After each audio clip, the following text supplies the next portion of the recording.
Wow. Did she change her name? It's a new one. Okay. Okay. Hi, Nozomi. Hi. Do you mind changing your name? It's currently registered as like Damin's name. No, she's talking to somebody.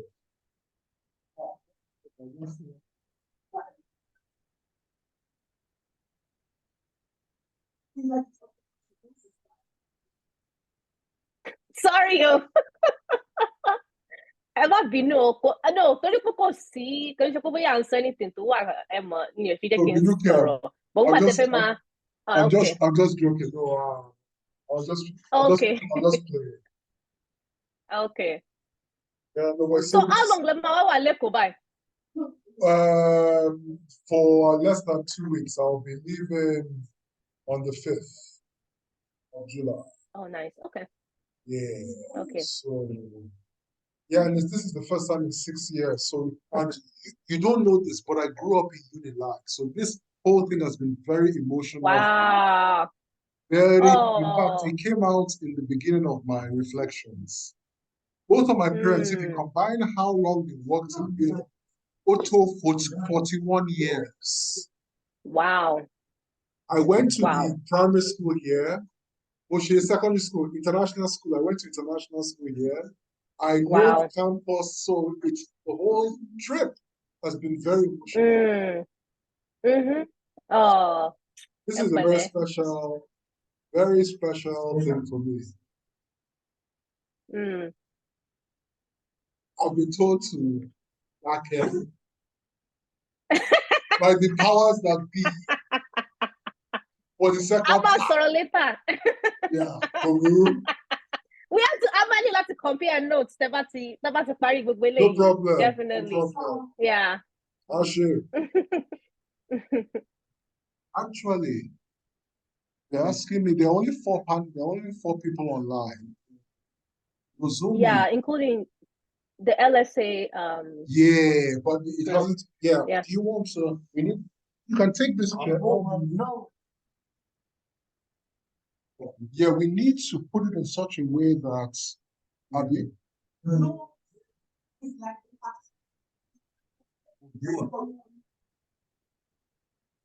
just yeah.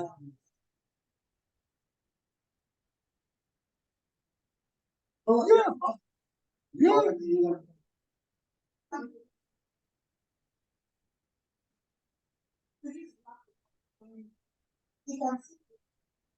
Hi, Nozomi. Echo.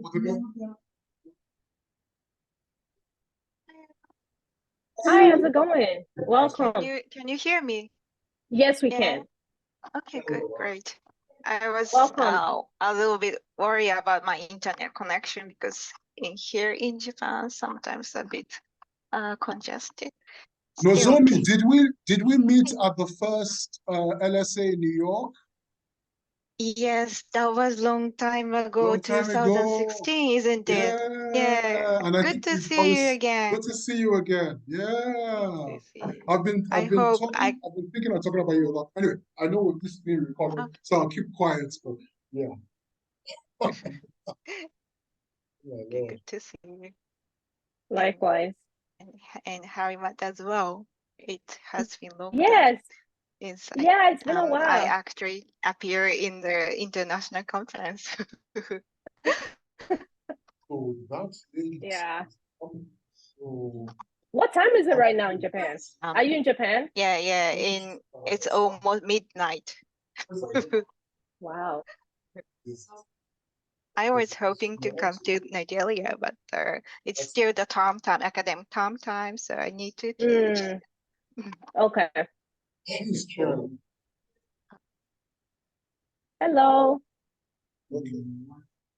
So I've been told are all the panelists here? So Buki is not here. No, we're waiting for Mr. Dr. Jima. Okay. Yeah. What's and it Buki? Looks like we just lost. She's not gonna be able to make it. She has, certain things that came up, so she can't join us. Okay. Yeah.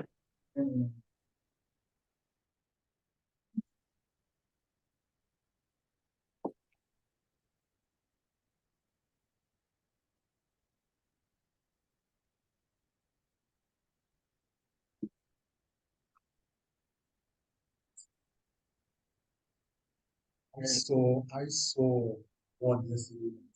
I support violence. That was the name of the Wi-Fi. I support violence. This, yeah, that's the name of.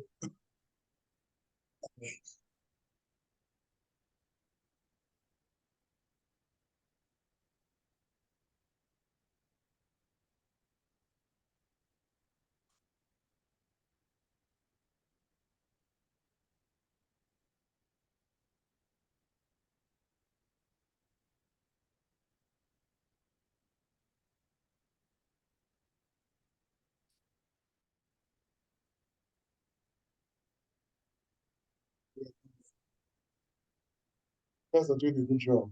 Yeah. Oh, it shouldn't be an attendee though.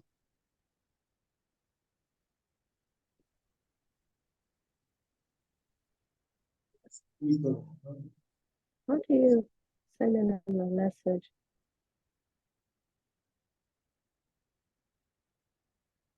So one of our panelists is like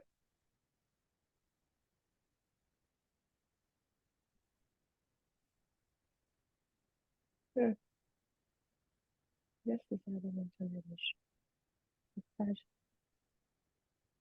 Can you please tell me how to pronounce your last name, Nzomi? Nzomi Sawada. Sawada. Sawada. Oh, Yeah. Oh, Sawada. Okay. Not very difficult, but sometimes confusing. And what does it mean?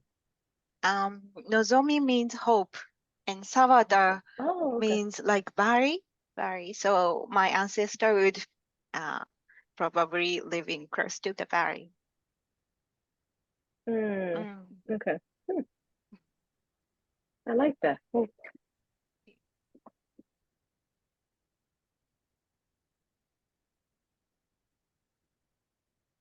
Hi, Kelechi. Welcome. Waiting on one.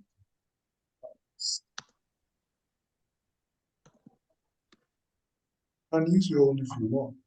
Also, can you hear us? You want to sit here? Hello, good afternoon. Good afternoon. Welcome. Good afternoon. Thank you. Please tell me how to pronounce your last name. It will not be easy. That's why I get. Yeah. So what I'll do is you can use this one. One. Oh, can you tell me, please? Oh, anyway, hold on. Sorry. You don't have to do anything. I just want to know how to pronounce your last name so when I introduce you, I can say it right. Okay. Anabaroye. Anabari. Okay. Yes. Yeah. Okay. Great. Thank you. It's great to have you here. Thank you very much.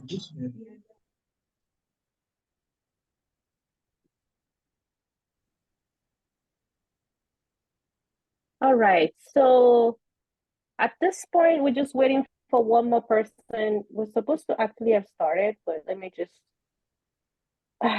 just give me a minute to just get in touch with this person. I'm here.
Hi, everyone.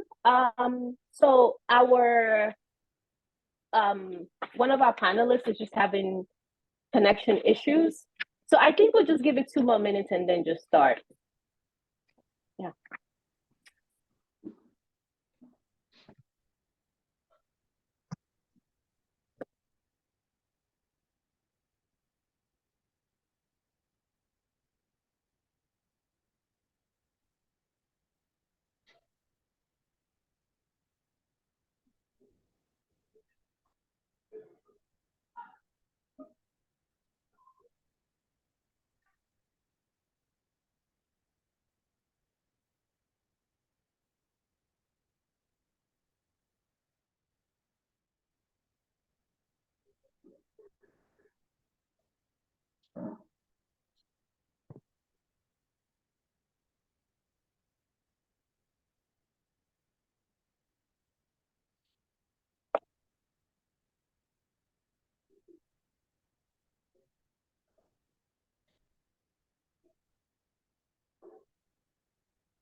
All right, so I will begin by just obviously offering some preliminary introduction.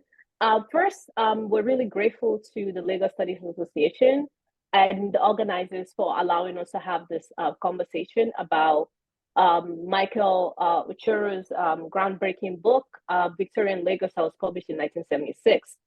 We had the first panel this morning that was very successful. And so this is the second round of the panel, and we have, really quite an engaging as well as, very enriching, perspective from different scholars, as well as people who are very much invested in understanding Lagos's history. So my name is Alima Shomoton, and I'm at Auburn University. I'm, one of the discussants as well as the organizers. I will also be serving as the chair. So we would have our speakers go by their alphabetically based on their last name. So our first speaker would be Kelechi Anabra Oye. Sorry about that if I'm mispronouncing your name, from the Forsage, Nigeria. Our second speaker, who is having some internet connection issues, will be Dr. Oluwasegun Mufta from the Federal University in Birnin Kebbi, Nigeria. And our last speaker will be Unzomi Sawada, who is speaking to us from Japan at Komazawa University. So what I'll do now is I'll just, pass the floor on to Kelechi, who's going to share his reflection on Victorian Lagos. Hi guys, good afternoon everyone. Can you hear me clearly? All right, so I think I had read Michael's book, I think very long, I think 2020, that was my first time reading his book for the first time. And that was a period when I was trying to get a lot of perspective on life in everyday colonial Lagos, technically. And I think Michael did justice to the book. I would say he said a lot of things because I think he cut across religion, he cut across education, he cut across musical life, that's societal life, and also politics as well. And I think Michael's book is actually very important because there are some instances where Michael was kind of like explaining things on like, oh, people might think or have an opinion that, oh, maybe colonial Lagos was old newspapers that was just you just see a lot of balls, soirees, evening dinners and whatnot. But Michael made it clear that, and you will see a lot of maybe weddings as well. There were a lot of weddings reported in the newspapers as well. So someone might think, colonial Lagos was just all, it was all rosy. But reading Michael's book gave me a proper understanding that Lagos back then as well was not short of so many disadvantages as well, both for the natives, Sierra Leoneans, Afro-Brazilians, side of the Europeans, health related.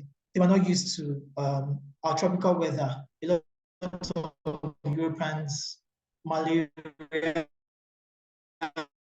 fever. If you check government records and whatnot, you would see, what was the cause of the death of so many Europeans? A lot of them died of fever and whatnot. And there was a part where Michael was talking about how people think, when you see old pictures of Lagos, you think, the buildings were obviously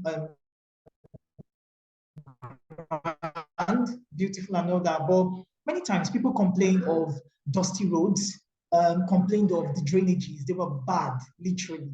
Other people complained of, nuisance. So they had an inspector of nuisance back then, and then people were just wary of like dogs roaming the street or just human beings just constituting nuisance around. And it gives you a proper perspective that Lagos back then wasn't just, it wasn't all glossy.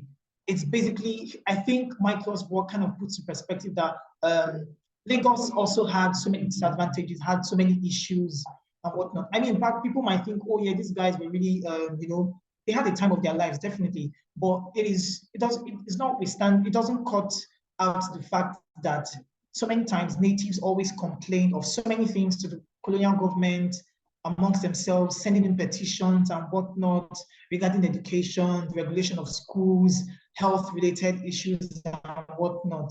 So I think generally, Michael's work is actually very important because it's not whitewashing colonial Lagos. It's not whitewashing the activities back then.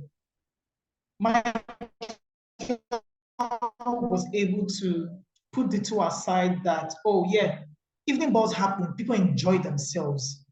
Afro-Brazilians made money, obviously, from constructing and designing buildings, but there are more issues that these people faced every day. So like the two literally happen at the same time. So I think to an extent, newspapers as well might not have given as much details, except maybe like you say, maybe in maybe letters of like personal records of some family members that you see certain things.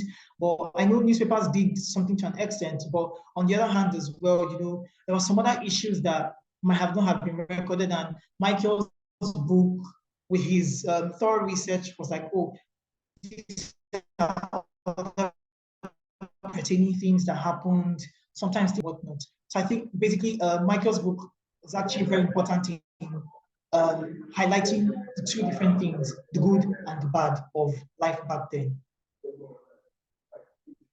Thank you so much, Kelechi. Thank you for starting us off on a really strong note. I guess I'll come back to some of these comments later on, but I really appreciate you sort of teasing out the importance of going beyond the nostalgia, sort of connected with colonial history. So thank you for pointing that out. Our second speaker is here, but I think he might be having some connection issues still. So I would sort of pass on the virtual mic to Uzomi to sort of give our own remarks.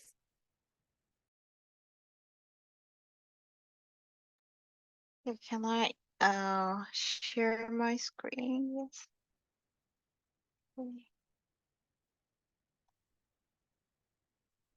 Can you see it now? Yes. Good. Thank you very much. Okay, I should.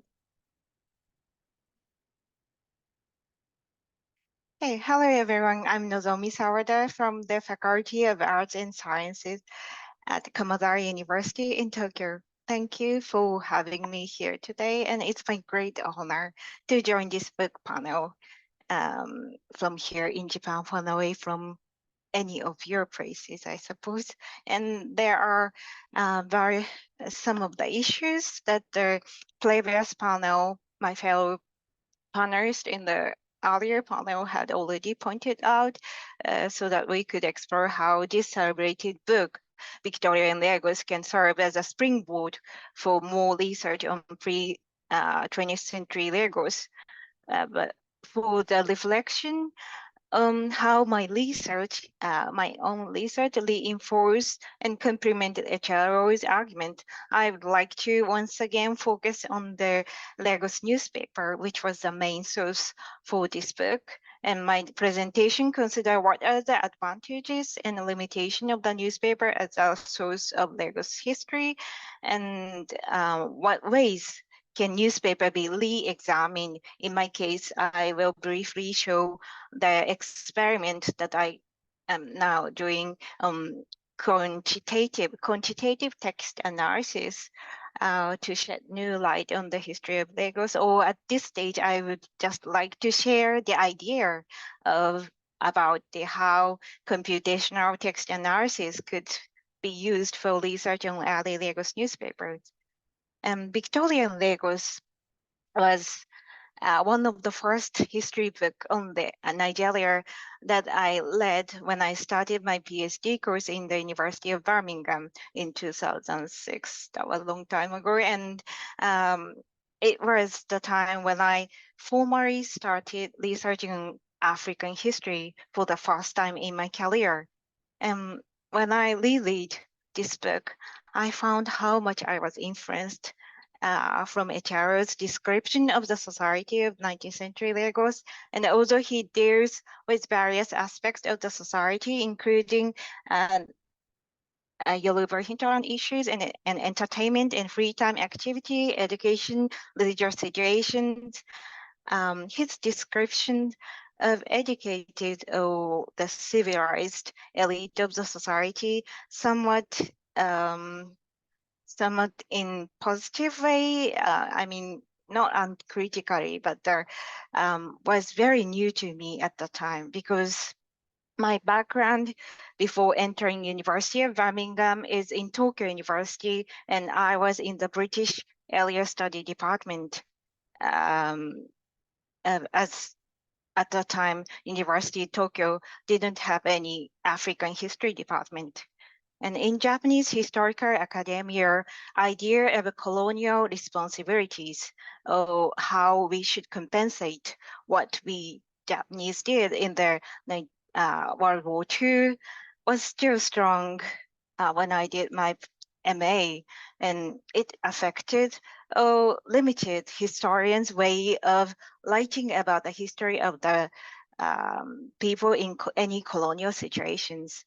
But I wanted to talk about the study of African history in Japan, but as a very subfield of the these three divisions: Japanese history, Eastern history, and Western history.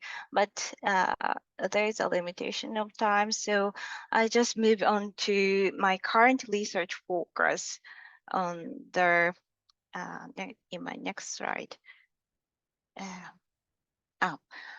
I'm currently working on the project which explores the possibilities of applying quantitative text analysis in researching historical newspapers in colonial Lagos. This project developed from my article published in 2020 on the analysis of the traveling contributor in early Nigerian newspapers. This article offered a survey of changes in the early Nigerian newspaper between 1880 to 1920, which reflect advances in transportations and the development of postal and telegraphic communication that enable the press to collect news from around the world.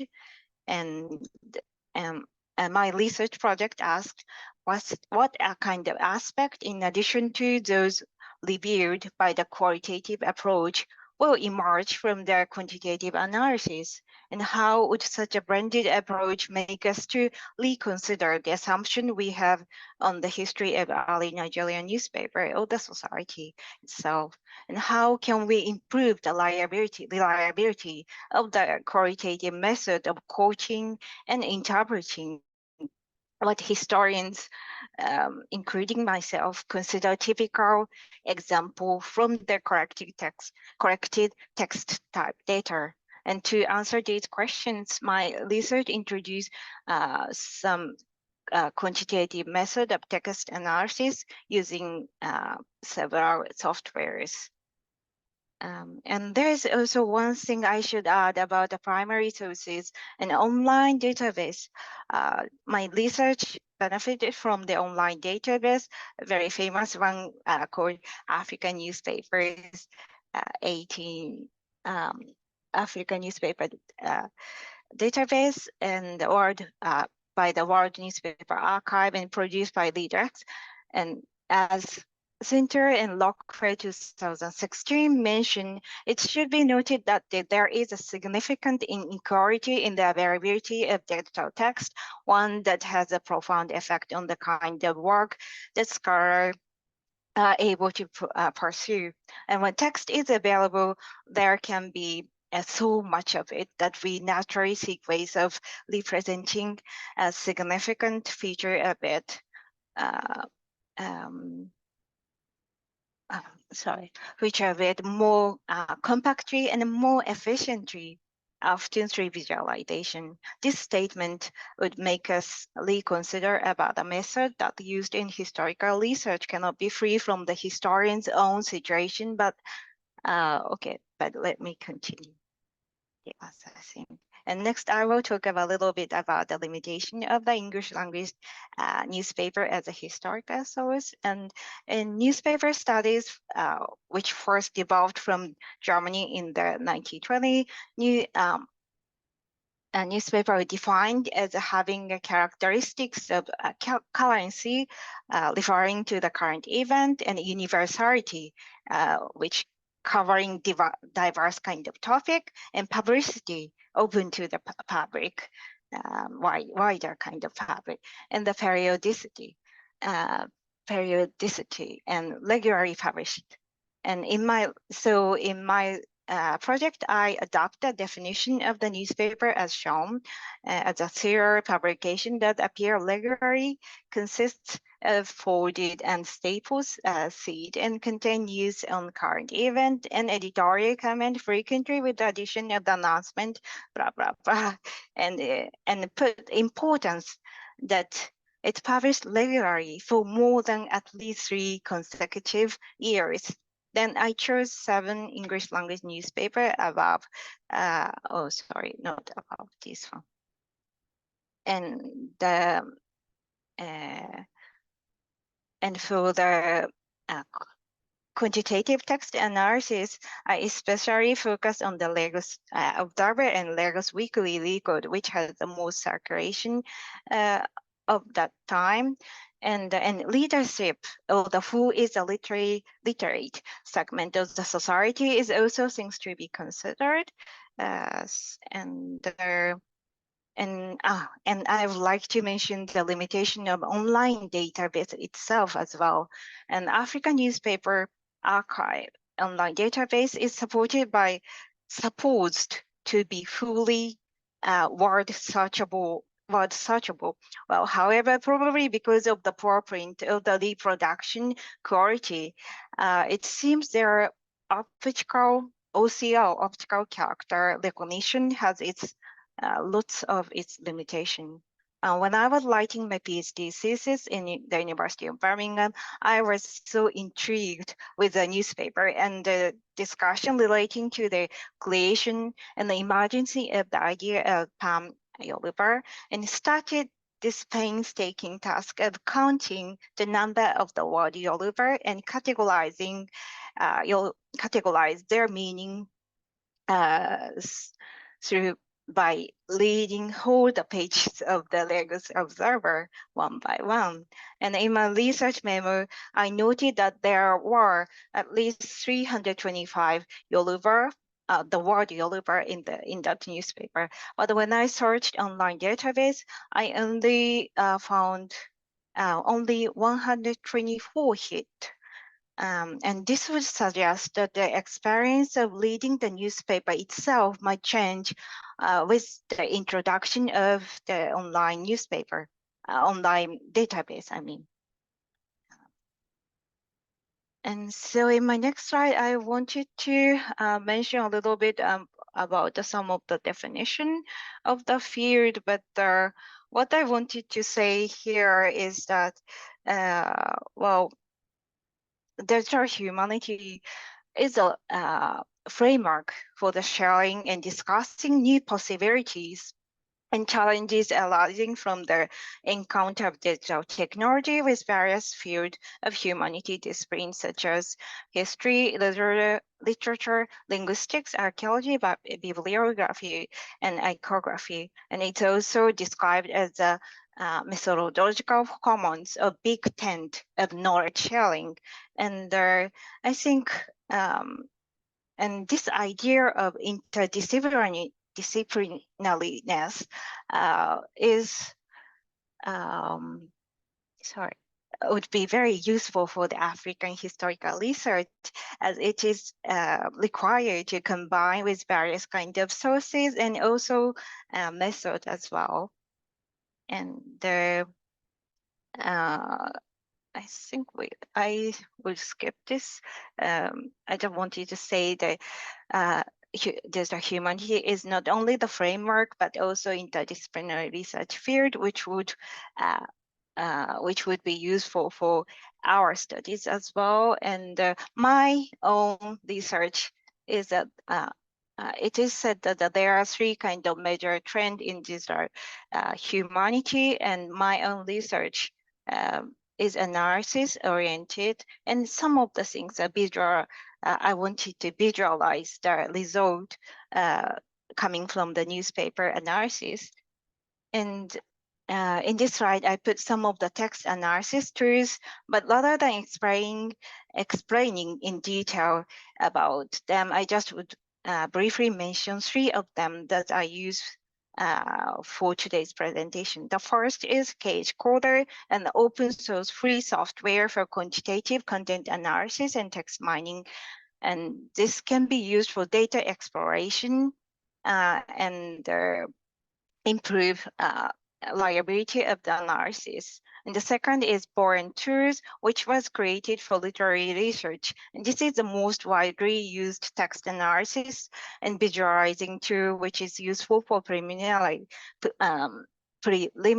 analysis. And as the function is very limited, but very easy to use. And the third is Luke, Linguistic Inquiry and Word Count, dictionary-based text analysis program. From this one, by using this one, calculate the percentage of the word in the given text that fall into one more category. We can see the tendency of the text, which include sadness, or the anger, or anxiety. This kind of emotional analysis can be done. And so these are the data set for my newspaper research, editorials of Lagos Observers and Lagos Weekly Record. And when I use Boring Tools for roughly comparing the editorials of Lagos Observer and Lagos Weekly Record, we can see there it's a bit small, but we can see the vocabulary density in the summary of the corpus section. And vocabulary density, lexical density is defined as a number of lexical word, content word divided by the total number of word. And this means analyzing vocabulary density can be a useful way of understanding the text because it can help explain its complexity. And this reminds me of the description of Victorian Lagos. In the introduction of this book on page 8, Echeruo mentioned that the writing style of the 19th century Lagos newspaper as follows. 19th century journalism in Lagos was inevitably pompous and long-winded. And its writer and its critics continue to recommend what a correspondent of the Eagle described as article written in clear, readable, and Queen's English style. In practice, however, the writing remained deliberately and self-consciously elaborated. And if you remember previous literature's argument that the practice of writing and publishing was sometimes unconsciously or not considered as a way of self-making, of self-fashioning of the editors or the contributors of the newspapers to show themselves as having high level of proficiency or the high level of knowledge in English. And that was one of the interesting, sorry, I will try to wrap up. That was one of the interesting points of leading the newspaper in Lagos. So these characteristics of writing style mentioned in Victorian Lagos could be examined with softwares as well. And I should wrap up a little bit right too. And okay, in this correspondence analysis, we can explore what words are associated with the article from different time period, and the size of the bubble represent the frequency of the occurrence, meaning larger bubble indicate higher frequency. And this function will help you us predict the theme of the article each year very roughly, but there some of the topics peculiar and some of the topics peculiar to each year. And then I would mention about the earlier coverage, and I did a very, very quick analysis of Victorian Lagos text as itself, and I put the text of the Victorian Lagos into pointer, and we can see roughly in which part of the book contained the word native the most, education the most, and the other kind of thing as well. And then when I counted with the software that which newspaper did Victorian Lagos refer to the most, and you can see on the screen of the right circulation of selected 19th century newspaper, and in the left is the number of newspaper title in Victorian Lagos, how many times that Victorian Lagos mentioned each newspapers.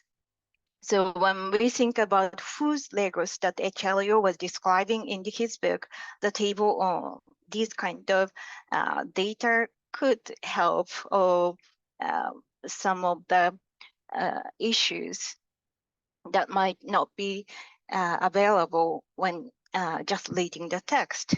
Okay, and then so I'm trying to wrap up. Okay. In conclusion, sorry, what does the future of the historical research on Nigeria hold with this book as a springboard? I believe that we need further research on the newspaper using various kind of methods, including computational approaches that I mentioned in my presentation today.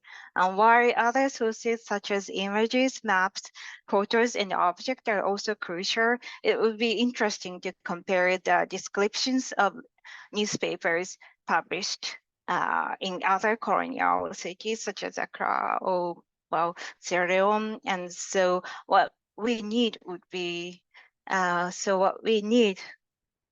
long-term cross-regional collaborative project with a broad time frame, if possible.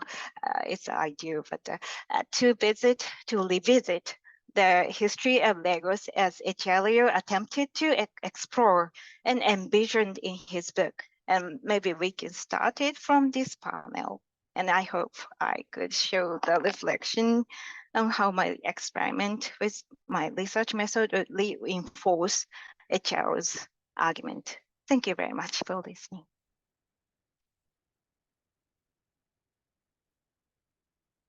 Thank you so much. That was really, really enriching, and I'm really looking forward to our conversation. So our last panelist is still having network issues, so I'm just gonna go ahead and offer my own reflection. Before I sort of like summarize some of the things that my co-panelists have said, I'd also wanted to share a little bit of my own thoughts on the book. And I think one of the things that was really striking is to kind of think about Echeruo in conversation with other historians that had been were writing about Lagos history, Nigeria's history of nationalism before he published his book in 1977. And it's very clear that, he's part of this world of scholars who are fascinated by, the Western educated elite of the 19th century, who, thought about, the ideas about education, religion, the spread of Christianity, and even marriage. And I'm thinking obviously specifically about Professor Adiajayi, E.A. Ayandele, as well as Patrick Dele Cole. And it's very clear that this theme of elitism, what it constitutes of, in terms of, individuals who have a special skill that sets them apart from the society. So you have this emphasis on thinking about the life of people who are mostly, from the Black settler communities, and not just the Saros in this case. You have, the Afro-Brazilians. You also have the people who are coming from, different parts of West Africa, as well as the West Indies. So there's this really fascinated, investment in understanding how they became the forefathers of what, scholars have called the Nigerian nationalism. So the idea to kind of rethink, African history from their perspective. So Michael Echeruo is part of this conversation. And, when we have the work of Christine Mann, who published that book in 1985 on, the Western educated elites, she helps us to think about the lives of, Western educated elite women and how they use marriage as a means of defining the elitism. And specifically, she's very much invested in also understanding the ways that, these women were rechanging and redefining what Victorian marriage actually consisted of. Because part of what she says in that book is that even though the elite believed that they were engaging in what they consider Christian marriage was really Victorian marriage. And this is where you actually also see the semblance in Echeruo as well. So Echeruo is obviously in this world of, interest and investment in trying to sort of highlight and shed important insight into what, the 19th century constituted of, as well as the contribution of the elites to ideas about education, religion. And so it was really sort of striking to think about, like, how is he in conversation with these people and what really sets him apart. And one of the things that I believe sort of sets him apart from this conversation is primary focus on the newspapers as a means of exploring the social, cultural, and political life of Lagos during the second half of the 19th century. Because if you compare him to someone like Adiajayi, who relies mostly on missionary records, or even, Christy Mann, who relies a lot on oral interviews, as well as, other archival material, including Patrick Dele Cole, who writes about, the politics of the traditional elite, in this case, people from the chieftaincy part of Lagos, Yawori speaking part of Lagos, settler of Lagos, in comparison to the political elites, what we consider the modern elite, which is the Western educated elites that Michael Echeruo writes about. So relying on newspapers, I believe, helps him to diversify our understanding of the actors that we tend to think about mostly within the realm of political history, by helping us to also go beyond the work that Professor Adiajayi had done in terms of the role of these missionaries as well as teachers and merchants in the work of propagating and spreading Christianity, and what Professor Adiajayi calls the making of the and the constitution of the new elites. So in this case, I was really fascinated by the ability to see someone like Abba Macaulay differently by reading Michael Echeruo's book. Macaulay's often obviously talked a lot about as an anti-colonial agitator, the father of Nigerian nationalism. But here, Echeruo presents him as a musician who gave the best concert music in Lagos, and talks about, his violin skills. So we get a better, we are able to sort of expand our understanding of who these actors are beyond the realm of politics, beyond the realm of religion, to kind of think about their social, like the kind of base that they have, about how to even adapt and reinvent, what European music looked like. And another really important actor that I thought really sort of came to life here, and we could think about him differently, was Henry Carr. Henry Carr is often kind of like positioned as a pro-colonial actor who sided with the British and was like a contender with Abba Macaulay.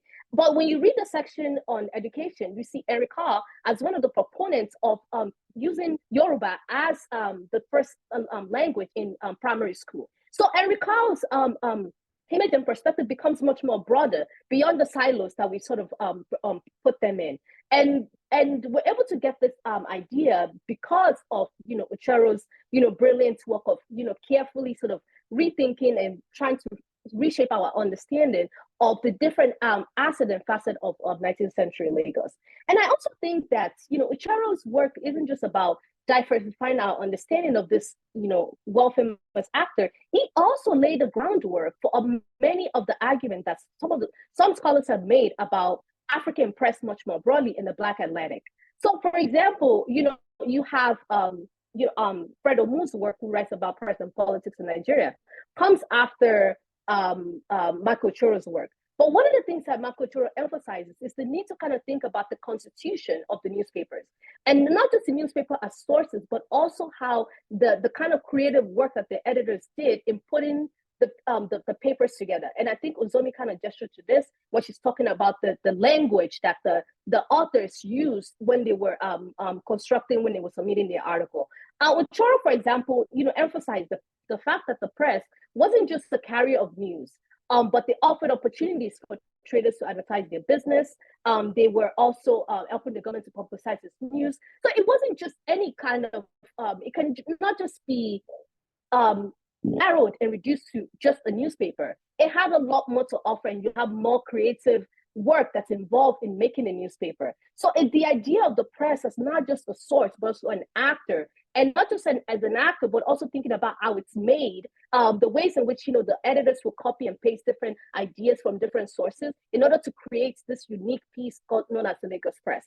And you see the same argument being made recently by Derek Peterson, in his edited collection, where he thinks about the African press and its constitution. And so even, this same argument that Derek Peterson is making in the 2000s had already been made in the 1970s by Michael Echeruo, by insisting on the need to kind of think about how is the newspaper constituted? What are the elements involved in making the newspaper, as well as using the newspaper as a way to think about the social, cultural, and political life in 19th century Lagos. And another really important point that I thought, Echeruo make is in the world of the, in thinking about the fact that Lagos newspaper wasn't just bounded, wasn't just the ideas in the press wasn't just centered around the boundary of Lagos itself. He explained how the newspapers was in conversation even before the formation of the Black Atlantic became a theoretical concept. Michael Echeruo had already been theorizing that idea that these were individuals who were in conversation with different part of West African port cities. They were in conversation with the US and in England. They considered themselves British citizens. So they were part of this Black Atlantic exchange, and their world extended beyond the boundary of the city of Lagos itself. And I think this is a really critical and powerful argument that Echeruo lays out very brilliantly in his work, as he considered ideas about identity, the use of Islam by drawing on Edward Blyden's work. Even Booker T. Washington's idea on technical education are part of the ways in which the press was trying to think of how to reinvent the identity, reinvent society, also challenge, bring about reform into colonial, in the colonial administration. And so, and you have a book like that of Philip Zakonoff, for example, that was published in 2000, which, his work extends from the 19th century all the way to the 1950s. And he's making the case of positioning, the intelligentsia, which he defined as men and women who were born in Nigeria and were concerned with ideas and the intellectual life of Nigeria, and how they were in conversation with the Black Atlantic and using ideas from different parts of the African diaspora to change politics and to kind of reinvent their identity. This is the same argument that Michael Echeruo had made in 1976, except that Zakonoff's work extends the world of the intelligentsia beyond Lagos, which is obviously like centered around the space that Echeruo was talking about. So I just wanted to sort of highlight this 2 point as a way to kind of think about the groundbreaking ideas involved in Echeruo's work, and how he sort of laid the groundwork for the ways in which we think about the newspaper, with the ways in which we think about the press, the ways in which we think about politics and social life. One of the things that I think I'm obvious, this is going to be part of the question that I will pose to the rest of my panelists here, have to do with the ways in which the press is obviously uplifted as a center of intellectual life in 19th century Lagos.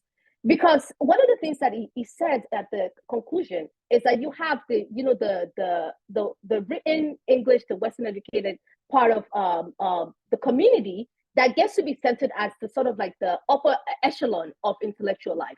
But this is a little bit of problematic because it's assuming that the press it represents and reflects what intellectualism looks like.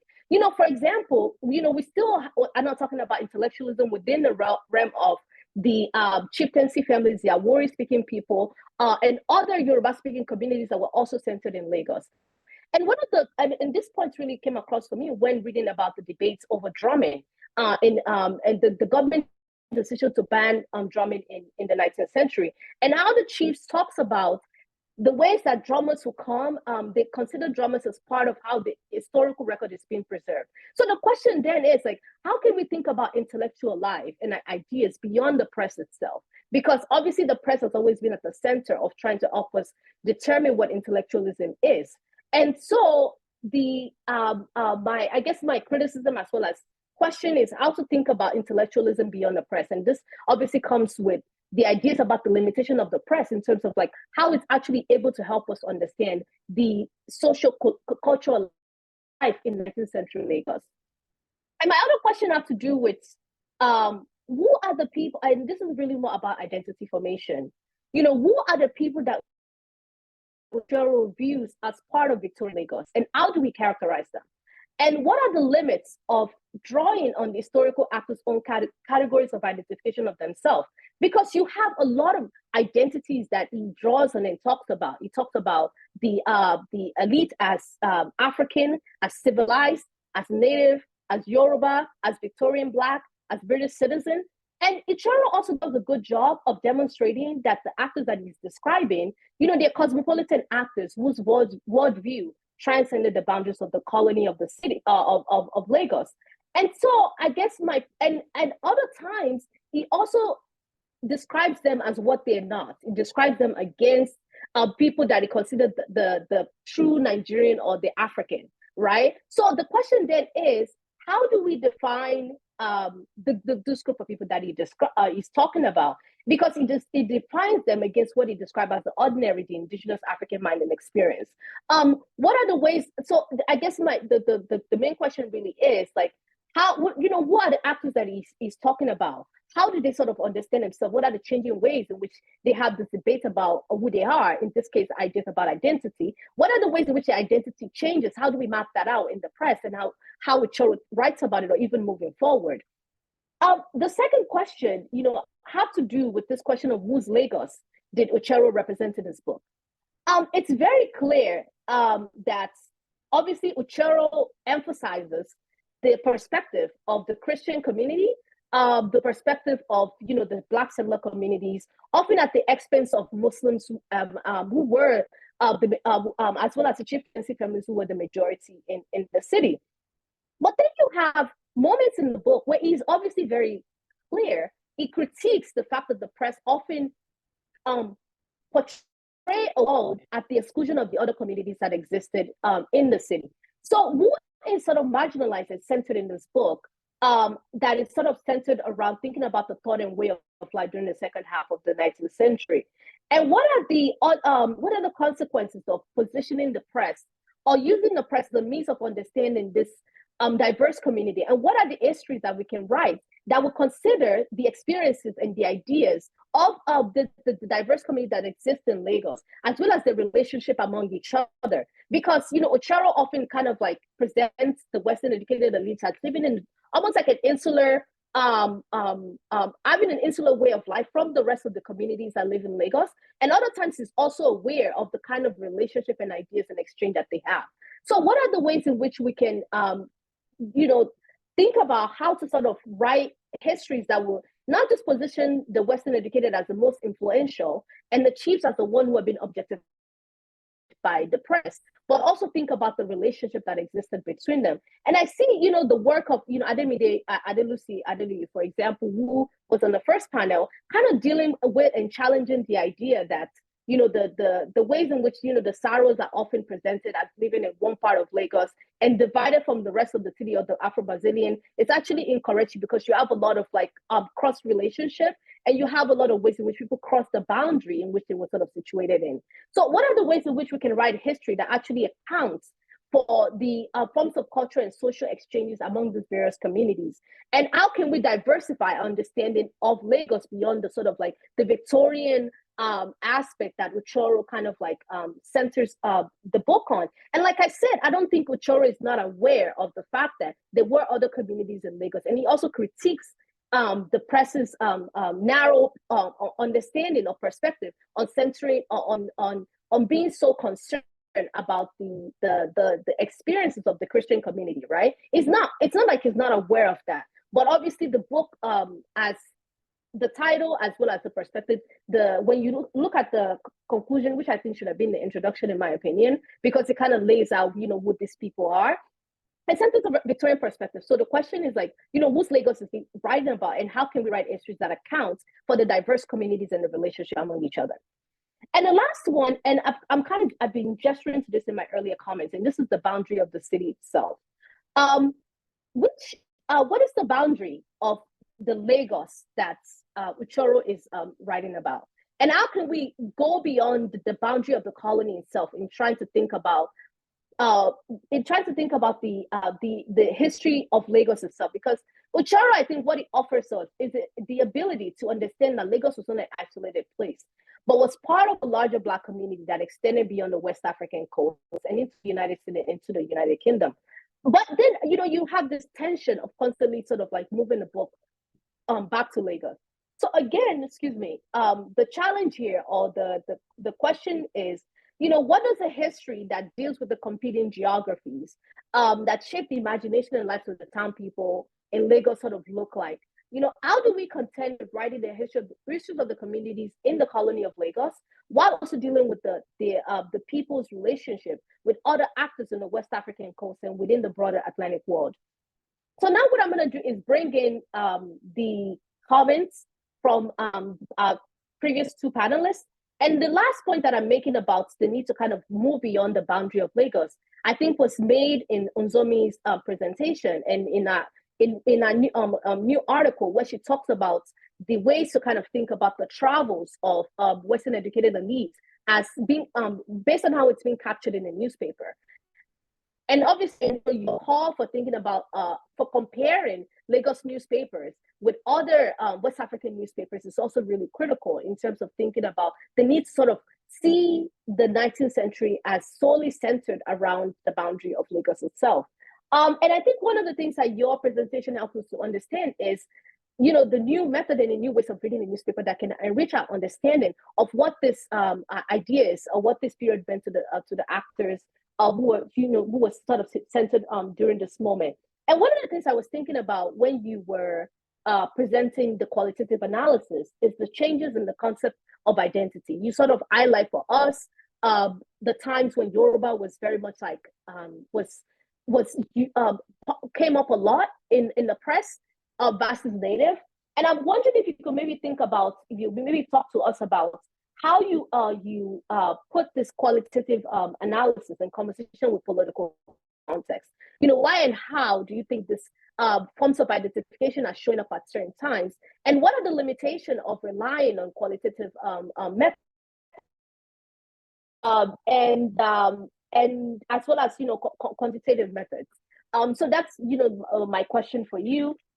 And for Kelechi, like I said, I really like some of the things that you said in terms of like how the book pushes us to go beyond the nostalgic notion of colonial Lagos. Because, as you probably know, a lot of pictures are circulating online, and, they show, the dresses, the social life, the architecture are very much a part of us, right? But part of what you said, is thinking about, Echeruo's contribution as centered on the civic political engagements of the authors, the editors who are, publishing, who are present during this moment, some of their concern beyond just their social and cultural life. And I'm wondering, for you, because, you think your work deals a lot with architecture, I'm wondering how, your use of your newspaper influence the ways that you read architecture. How can, how can, Echeruo's work as well as the press help us to kind of rethink, the ways that you sort of present the making of architecture and the formation of architecture. And, and our panelists, as panelists from one of our previous panelists can also speak to this. In this case, Dr. Teriba, whose work also deals with architecture. In bringing the two in conversation with each other, what do we get? What are the new ideas and the new ways of thinking about the past that could, can be generated by bringing the newspaper and the architecture together? So to kind of summarize, I think some of the things that I'm interested in, and obviously, this is open for conversations, ideas about identity formation. Who are these people? How do we take into account the multiple forms of identity? How do we also understand the limits of the press itself as a site of intellectual knowledge, when there were also other ways in which intellectualism was happening beyond the press? And most important, how do we think about, how do we also use, how do we understand Lagos history beyond the boundary of the city itself? So those are some of my my own reflection about the book, and anyone is sort of free to jump in to respond to this question, and obviously share more about their thoughts on the book. Yeah, you could go ahead. Yeah, Kelechi. Hi, just confirming if you can hear me clearly. Can you hear me clearly? Okay. So I think I'll go with, there was a question you asked, whose Lagos is it, or was it at that particular point?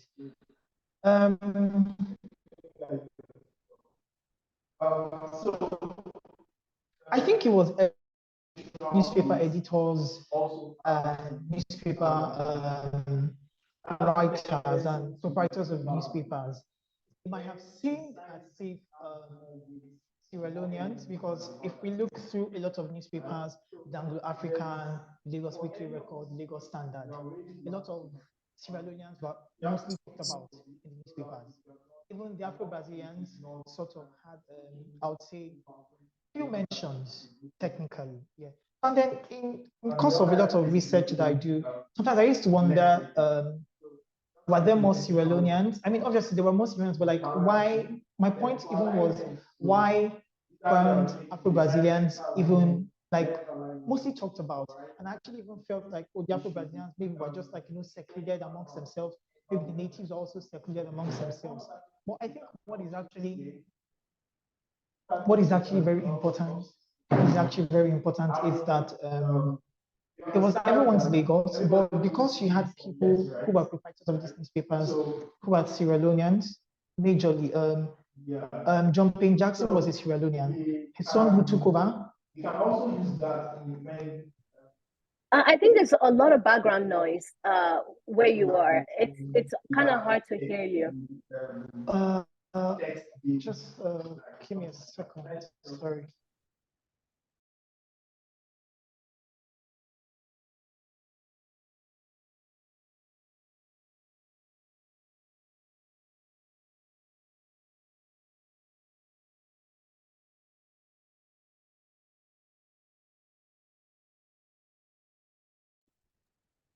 Can you hear me clearly? Yes. Okay, yeah.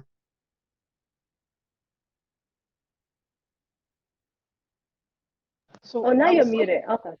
Yeah, I was saying that it was everyone's Lagos, but the proprietors of majority of the newspapers, or all the newspapers at that particular point in time, were Sierra Leoneans. I know that at different points in time, they could accept opinions of other people, other Nigerians, other Lagosians, natives, or Afro-Brazilians. But I think to an extent, I mean, you would say maybe newspapers were obviously not biased, but a proprietor of a newspaper, definitely Sierra Leonean, would definitely have, I mean, Afro-Brazilians existed in Lagos at that particular point, but you would only find records majorly of the Afro-Brazilians amongst family members, or if you go to Holy Cross Cathedral, trying to find out who lived at this particular point in time. Very few mention of the Afro-Brazilians, maybe just weddings or when somebody very important or who was popular at that particular point died. But I would say the newspapers do not give a wide spectrum of whose Lagos it was. And that is a limiting factor, definitely, because other records, maybe church records, family records, show you things, land grants, deeds, whatnot, so many other information that even government gazettes and whatnot show. even government gazettes actually would give you list of other Nigerian Lagosians that actually existed at that particular point in time. I think it was everyone's Lagos, definitely. But the newspapers were just had like a limiting factor in giving proper wide spectrum of everyone in Lagos at that particular point in time. On the other question of architecture and newspapers, I think the newspapers did justice to an extent in detailing just very few buildings. I'll say there was a particular point the Lagos Weekly Record mentioned in detail the opening of the Shita Bay Mosque. It was a very detailed, editor did a very detailed work. I think on the other hand that newspapers also, architecture wasn't really their thing. It wasn't like a focus. There was more reporting on societal life. That's like balls, soirees, weddings, and even questions of whenever there were like petitions and whatnot. So there was also very few buildings that they may have reported on the opening, like the court, the Supreme Court at Tinubu Square in I think 1905 and 1906. The Shita Bay Bus was 1895 and whatnot. They were detailed, quite all right. But I think it seemed like the newspapers sort of like had the focus more on a small aspect of Lagos at that particular point in time.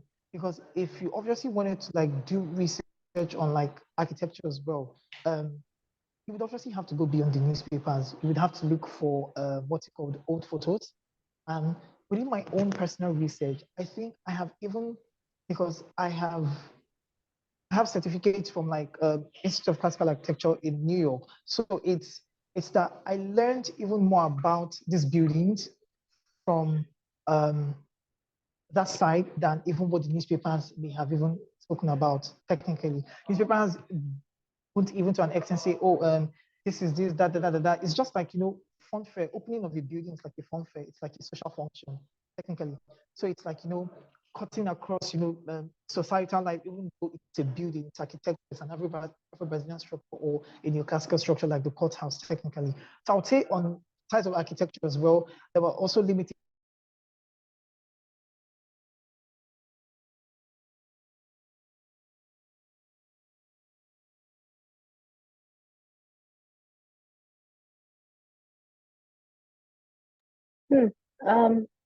It looks like we lost Kelechi. Oh, there it is.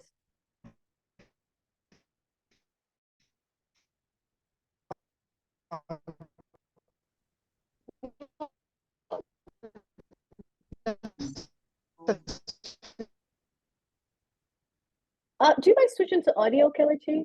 Can you hear us? Lagos. Maybe that'll be. Oh.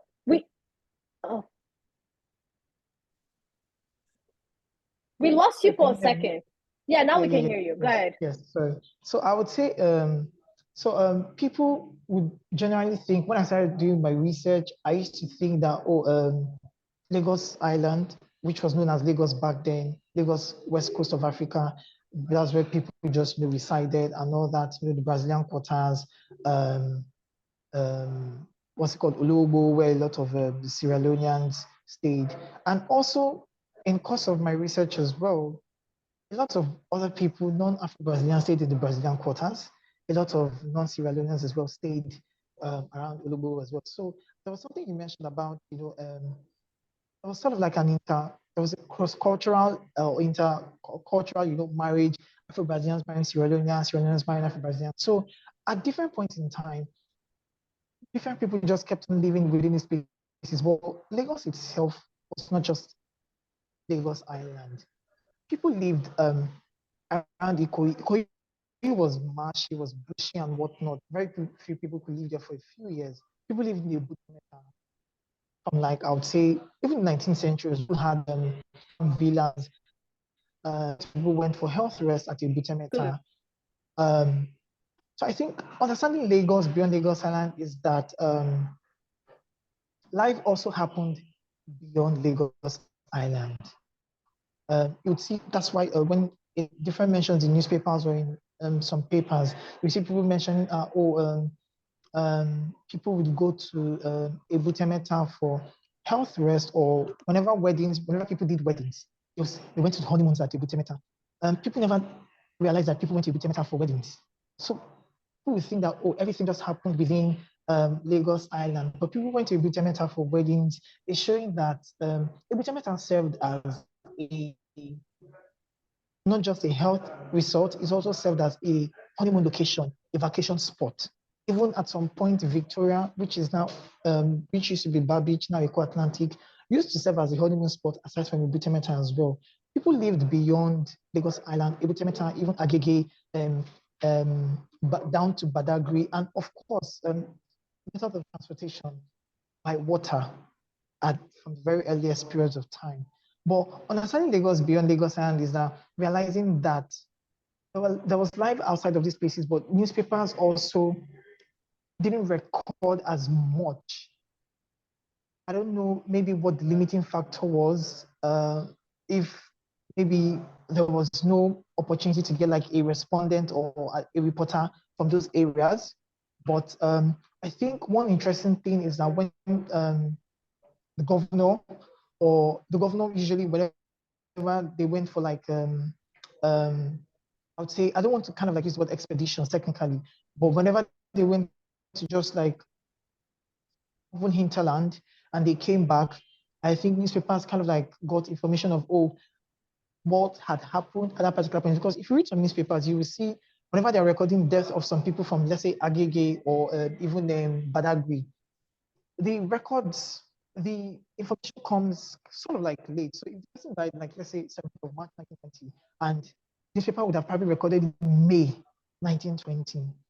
So there's kind of like a lag in like receiving that information and realizing things that were happening. So things were being reported weekly in Lagos proper.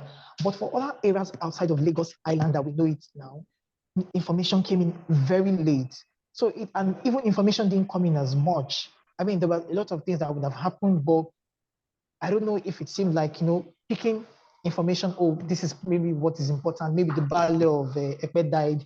He was a very important person. You have to report it, but you obviously reporting it late. But newspapers were, I would say, were also limited in this spectrum as well for different factors. Like I said, maybe they didn't have a reporter to pay to be stationed at Ekpe or Badagry, something thereabout, or because going to even Badagry at that particular point was a very stressful journey. So I would say those are kind of like my point on those. Yeah. Thank you so much. That was great. Nzomi? Okay, thank you very much for wonderful comment and insightful kind of issues that raised. Firstly, well, most of the things are a bit difficult, but firstly, the limitation of the quantitative method kind of thing I would like to mention, and then the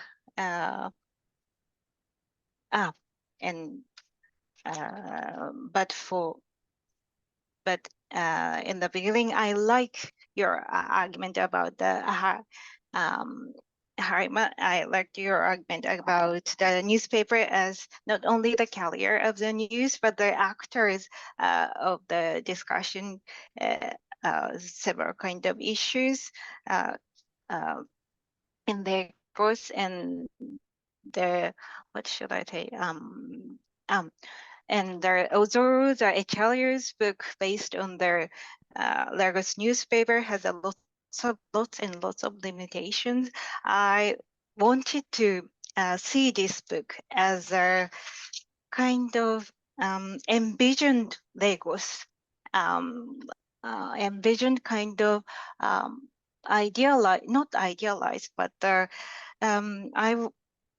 I also use the Lagos newspaper as a source of my research, source of my PhD research, and I first would like to write a bit more rigid kind of social history based on the manuscript source or the possible oral kind of tradition, but there are several kind of things that I couldn't find, and the language issue happened. So at the end, I used a newspaper as a source, and when I wrote the associational life in Lagos, mostly based on the Lagos newspaper, I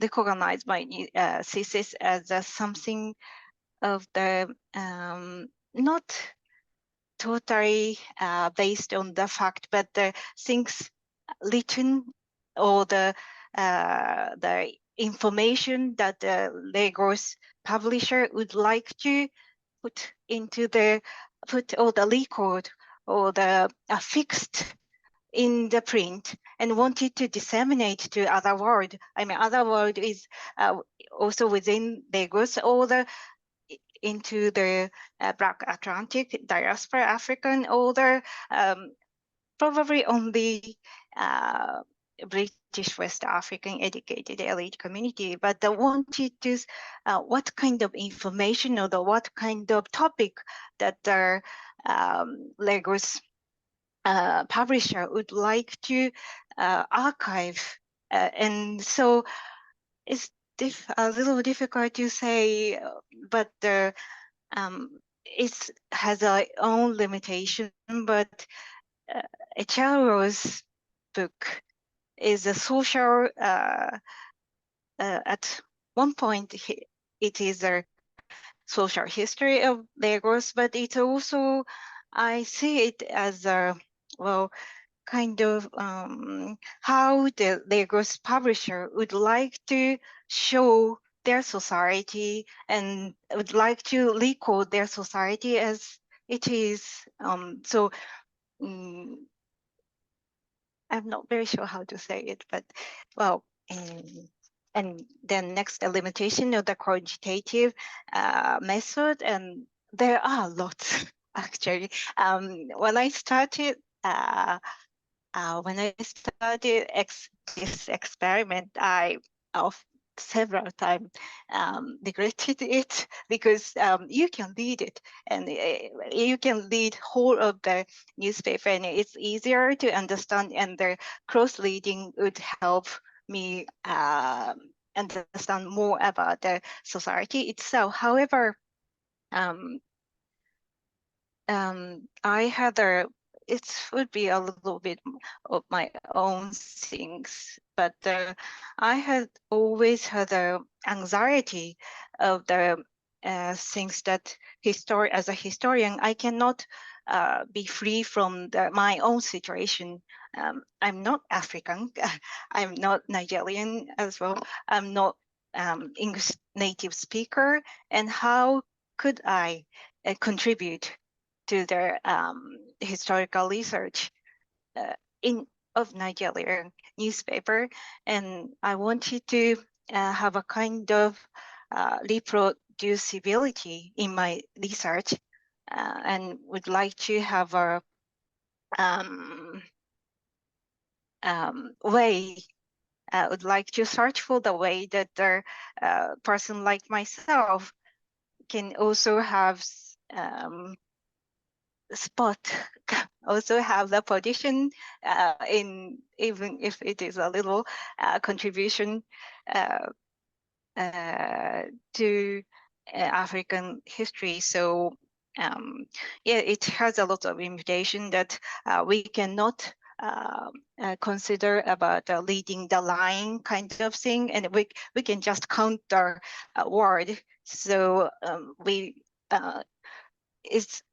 it's impossible to compare to the cross-leading. However, there are some of the things that I could not be able to find if I just reading the text, reading the newspaper. For example, I skipped the slide, but there is a function called clustering. And when I manually cluster classifying the themes of the editorial of the Lagos newspaper, my focus is social history. So I tend to pick up I try to categorize the topic into politics, economic, religion, environment, legal matter, technology, education, social life, and obituary, which obviously include my interest. And when I did the computer clustering analysis, and most of the not most, but some of the issues that I thought important when I reading when I thought important that arised from the reading of Lagos newspaper actually was not very, I mean, ratio.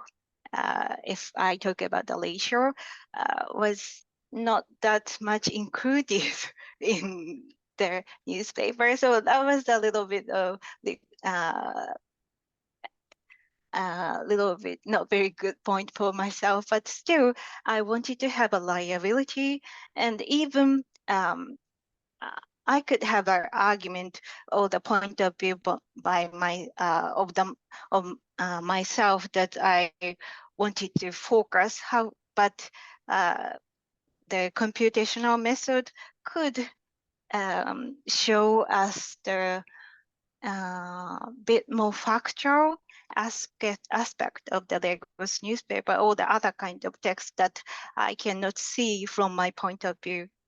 And okay, there are various kind of topic, but I would like to back to you. Thank you so much. And I think, some of the connection between, part of what you and Kelechi have said is thinking about the limitation of what the editors wanted to represent about their world, as well as understanding, the limitation of where they were getting the information itself. And even when you talk about the representation of which kind of, how did they even write about, buildings, like you said, it was more about the social activities centered around the whole of the building, and even thinking about Lagos Island beyond Lagos Island, right? By sort of connecting the other regions that existed, with the examples that you offer with the Butemeta and Ikoyi. I'm wondering if, Dr. Terba wants to sort of like contribute to our conversation, just thinking about architecture, newspapers, the identity, or even, the press itself as a resource, and your reflection on Echeruo's book as a whole. Or even, if any of our attendees also have any questions, please feel free to put it in the chat or raise up your hand.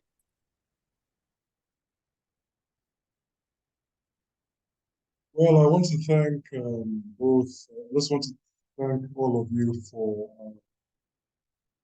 presentations. I want to thank you, Halimax, the host, for setting this up. And I think I want to repeat something that I said in the morning, I first of all started making a comment. My first initial comment in the morning presentation was to state that as much as Echeruo's book, Victorian Lagos, has been a source of inspiration for historians, and as much as it has been interpreted as a cultural history, and rightly so, his own project was much more limited. On the first page, he actually said that this is not a history of Lagos. This is not an historian's point of view. And he used the word portraits to describe his project. It was a portrait of Lagos. I made reference to the fact that a portrait of something is just one perspective of that thing. The reason why that word portrait is very, very important is that it was an impression of Lagos. He tried to reconstruct patterns of thought based on English-speaking newspapers that were published in the 19th century. So for even him, even though it has been interpreted as an intellectual history, cultural history, rightly so, let us, I made the point, and of course this is up for debate, I made the point that his was a portrait focusing specifically on these English language newspapers. I think that is important when thinking about, Halimat, your question to me about architecture, just following what Kelechi has said.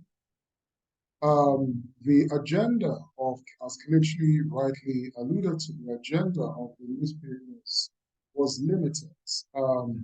They were not just newspapers for reportage, reflecting the facts, but there were also avenues, especially in the letters, and this is what I alluded to in my presentation.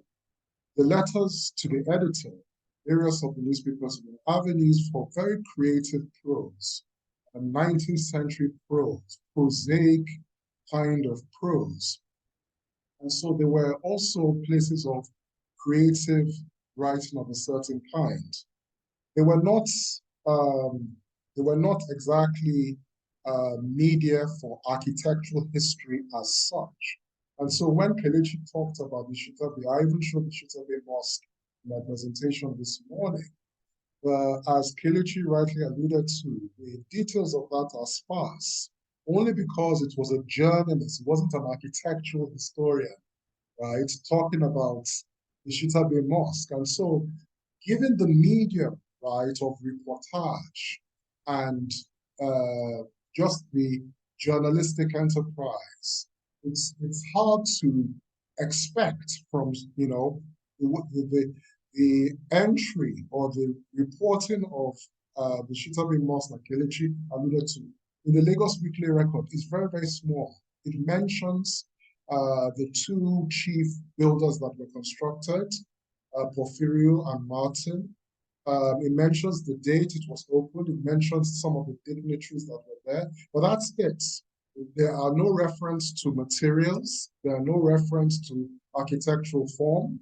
And so this is to say that it was a portrait. It wasn't history, right? And one should not forget about that, you know, and we should remind ourselves of just the limited focus of these newspapers. But it is to Echeruo's credit that historians are studying these, you know, his book as an example of cultural history. So there's that irony there that I want to just point to. And so, you know, for architectural studies and architectural history, it is a starting point. It provides incredible information on even just the limited information on architecture is quite incredible, you know. So that's what I would say that, you know, Echeruo's book is has been just a great starting point for architectural historians to now look to, you know, the newspapers. But like you said, Halima, that which Lagos is represented in Victorian Lagos, and I made allusion to the fact that the portrait, you know, the portrait of Lagos is of a certain kind. It's almost as if the diasporic settlers who started the newspapers, Robert Campbell with the Anglo-African, they were writing for a particular audience. They were writing for educated people in English like themselves. Of course, as you said, Halimat, one has to expand intellectualism. The intellectual thought in Lagos, we have to expand it beyond, you know, what the English people could read and what have you. That point, that's a fair point. But I only want to say that you know, that these newspapers were for a particular audience. It was limited. We can criticize that limitation, but it was limited. So that's what I would say. Thank you so much. And I think, you know, you sort of made a great point in terms of like how the audience itself figured into the kind of writing that the editors did. And, you know, given the kind of, we can even think about it from the perspective of the type of education that they received, you know, because there's this whole debate about whether or not they will have liberal education versus technical education, the kind of authors that they deem as necessary and needed, thinkers that they should engage with. So definitely, I mean, I think your point about really being very intentional in reading the author along the lines of his intention and the kind of work that he wants to do is very important. But one of the things I also find really striking is when he kind of moves away from giving this portrait and trying to provide context, you know, by, for example, like drawing on Adia Jayi's work on religion, by thinking about the division over, you know, whether or not, you know, they will have a native church versus like an English church. Or even, you know, when it steps back from the text, to think about the exclusion of other indigenous community from the word that the press is sort of characterizing. And you know, it's a really interesting tension that I find throughout there's a struggle to really, I mean, it calls himself an interested observer. That's what it calls himself. Someone who's really sort of like fascinated by this world and wants to carefully curate and put it together and let us really get a sense of the mood and the feeling of the people.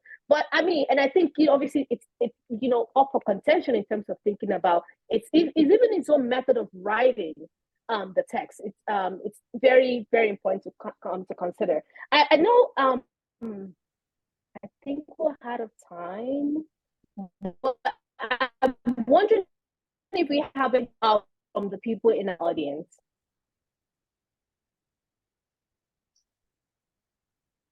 There's a question here. I have a question. I was Great. Hi.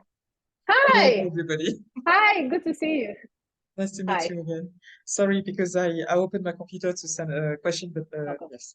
So I have a question to thanks a lot for the comments and the presentation. I have a question to you, to Nozomi, because I noticed recently there's a trend in economic history, to even social history, to use data science tool. Do you think that it's a new way to explore history or economic history, like using natural language processing or Python, etc.?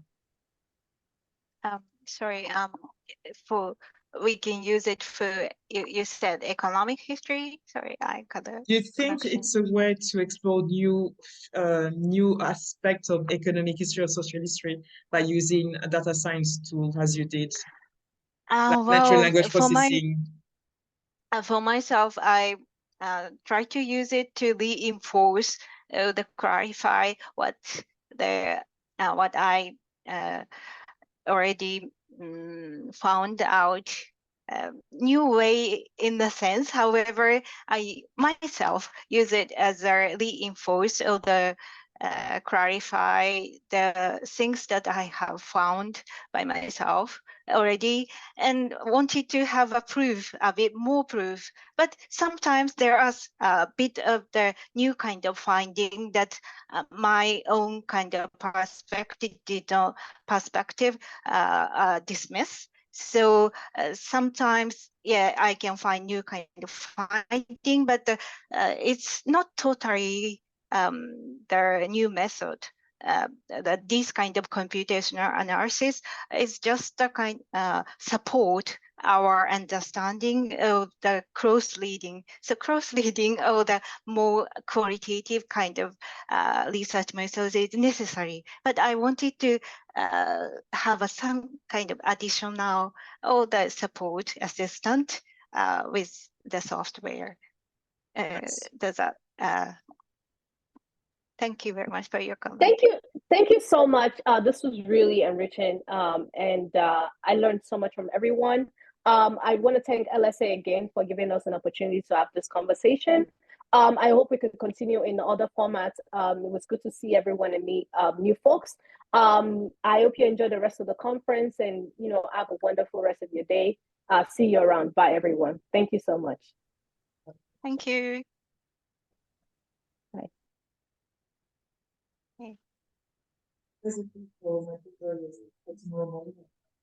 I could